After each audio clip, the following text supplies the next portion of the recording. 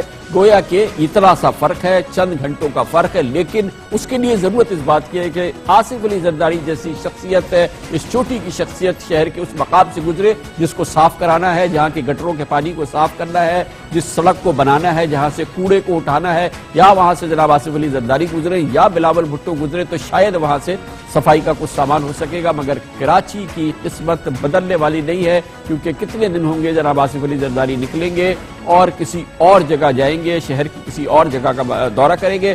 آج وزیر اعلیٰ سید مراد علی شاہ آبویسلی کل رات کے واقعے کے بعد فوری طور پہ آج صبح متعلقہ افسران کو لے کے بیٹھے, ان کو سنائی, ان سے کہا کہ بھائی جلدی کرو, ٹھیک کرو.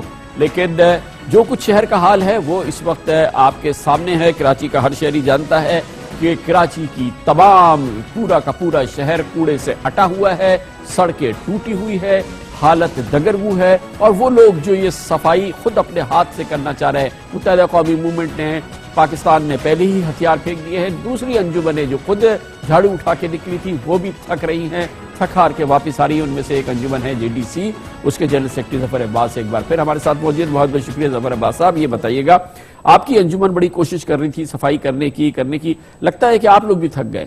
سر اصل میں ہم آج کی ڈیٹ میں بھی ہمارے آفس میں دن کی 200 سے 250 اپلیکیشنیں آ رہی ہیں. لوگ اپیل کر رہے ہیں کہ ہمارے بچوں کو چکن گونیا ہو رہا ہے, اسپتالوں میں جگہ نہیں ہے, جن اسپتالوں میں مریض جا رہے ہیں ان کے باہر صفائی کریں, کیا کیا کریں. آج ہم نے 4 علاقوں میں صفائی کا سوچا تھا آج بھی, جس کے اندر منورہ مسجد نارتھ احمد آباد, جس کے اندر Karachi medical dental college north Ahmedabad, federal بھی ایریا کا پیپرز چورنگی والا ایریا. لیکن اتنا زیادہ کچرا ہے کہ میں 7 لاکھ روپے ایک دن میں کہاں سے لا کے لگاؤں.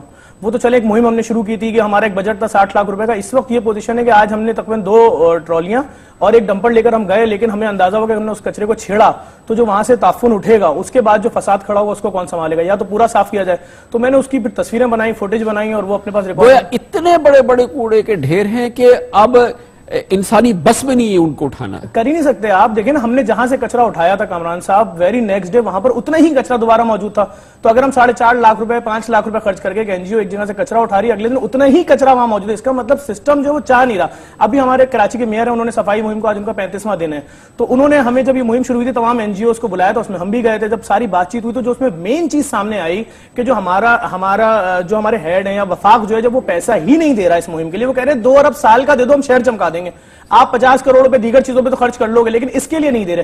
جب ان کے پاس وسائل نہیں تو میں نے ان کو ایک ریکویسٹ کی, میں نے کہا سر ہم NGOs IBS ZBS کے بچوں کو جھاڑو پکڑا دیتے ہیں, کتنے دن پکڑائیں, 1 ہفتہ 2 ہفتہ 1 مہینہ سب کر دیتے ہیں ہم, لیکن سر شہر صاف نہیں ہوگا. اگر آپ کو وسائل نہیں مل رہے, 2 لائنیں سر. میں نے وسیم اختر صاحب اور ان کی پوری کابینہ موجود تھی, میں نے کہا سر آپ یا تو ہماری طرف آ جائیے, ہم سب مل کے سارا کچرا اٹھاتے ہیں اور پروٹیسٹ کرتے ہیں. بصورت دیگر ہم آپ کی طرف آتے ہیں, آپ اپنی مشینری استعمال کریں, ساری مشینری لے چلیں, ایئرپورٹ کو بند کریں سر, ریلوے اسٹیشن پہ کھڑی کریں, اور جو بڑے ادارے وہاں کریں تاکہ ان کی توجہ تو ہو گیا. آپ نے کراچی شہر کو رکشوں کا شہر, گندگی کا شہر, بے روزگاری کا شہر, آپ یہاں دیکھ لیں کون سا کرائم نہیں ہو رہا ہے, اور کباڑ پوری. اچھا, یہ کچرا ایک طرف ہے, یہ جو سڑکیں ہیں ہموار سڑک, ایک گڑھوں سے پاک سڑک, گٹر کے پانی سے, یہ تو NICVD کا حال ہے جہاں پہ زرداری صاحب جا رہے ہیں. یہ امراض قلب کا اسپتال ہے, اس یہ بڑی مثال ہے کہ شہر کا کیا حال ہوگا. سر لاسٹ پروگرام میں, آپ کے پروگرام میں میں نے بات بتائی تھی کہ اس اسپتال میں جہاں زرداری صاحب گئے, اس اسپتال میں ویٹنگ ایریا ہی نہیں ہے. وہ مریض جو سکھر سے اپنے دل کے مریض باپ کو لے کر آ رہا ہے جیسے تیسے, وہ کہاں رہتا ہے, کھلے آسمان کے نیچے. تو یہ سب چیزیں تو ان کو اس وقت معلوم ہوں گی جب ان کو کبھی اس ویٹنگ ایریا میں جانے کا اتفاق ہوگا. چلیں آج انہوں نے گٹر کا پانی صاف کر دیا, اب جا کے وہاں کی ایمرجنسی کا ایک بار راؤنڈ کر لیں, وہاں کی ویٹنگ ایریاز دیکھ لیں. آپ میرے ساتھ چلیے, ابھی میں آپ کو عباسی شہید لے کر چلتا ہوں واٹر پمپ سے. سر سب سے بڑی چورنگی بیچ میں پڑے گی, پیپرز چورنگی, سڑک ہی نہیں ہے, گھٹنے پانی کھڑا ہوا. ابھی چلیں آپ میرے ساتھ, میں آج شام میں وہاں پر آیا ہوں کام کر کے. اب ہم نے وہاں کی, ہم اس سے پہلے مختلف علاقوں میں سڑکیں بھی دلوا چکے ہیں ہماری NGO, لیکن اب مسئلہ یہ کہ میں اتنی بڑی شاہراہوں کی سڑک تو نہیں دلوا سکتا کہ میں اب پیپرز چورنگی کی سڑک دلوائے میرا ادارہ, یا ہم سخی حسن کے پاس جو کام چل رہا ہے اس کے جو سائڈ پہ کٹ بنے ہیں اس کے اتنے بڑے گڈھے ہیں جس کی کوئی انتہا نہیں. یہ تو NICVD کا حال ہے, لیاقت آباد اسپتال کا, عباسی شہید اسپتال کا, قطر اسپتال. سر سب چھوڑ دیں, یہ چکن گونیا بیماری کس علاقے میں آئی کچرے کی وجہ سے, ملیر میں. آپ سعود آباد اسپتال چل دیتے کہ جہاں لوگ فٹ پاتھ پر سو رہے تھے, باہر اتنا کچرا تھا جس کی کوئی انتہا ہی نہیں ہے, اور کوئی بھی پوچھنے والا نہیں ہے. اب ان دی اینڈ وہاں کے لوگوں نے ہم سے درخواستیں کی, ہم نے کہا کہ اگر ہم اٹھاتے تو کہیں کوئی فساد کی پوزیشن نہ بنے. پھر ہم نے وہاں کی انتظامیہ کو بولا کہ خدا کے لیے یہ کچرا اٹھوائیں, اور اس کے بعد میڈیا نے اس کو دکھایا تو اس کے بعد تھوڑی ہلچل.